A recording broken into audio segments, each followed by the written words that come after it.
আজকে একটি সংবাদপত্রের একটি সংবাদ নিয়ে আলোচনা করব। আজকে সংবাদ মাধ্যমের একটি উল্লেখযোগ্য সংবাদ হচ্ছে এই ফটোকার্ডটি।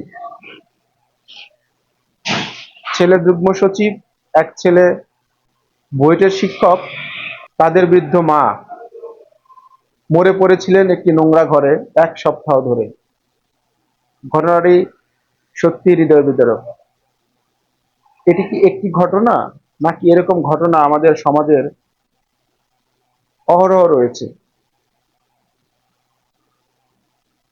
বৃদ্ধ বয়সে যে মায়ের পাওয়ার কথা ছিল সন্তানের স্নেহ, যত্ন, বিনিময়ে পেয়েছেন শুধু অবহেলা। এটি শুধুই কি ওই সন্তানের দোষ?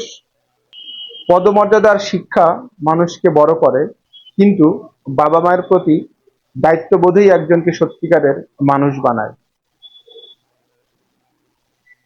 এমনটি তো হওয়ার কথা ছিল না, কিন্তু তারপরও কেন এমনটি ঘটে? সংসারের শান্তি বজায় রাখার জন্য অনেক পুরুষই নীরবে অনেক কিছু সহ্য করেন। জন্মদাতা পিতামাতাকে দূরে সরিয়ে রাখতে হয়। কেন? একবার ভাবুন।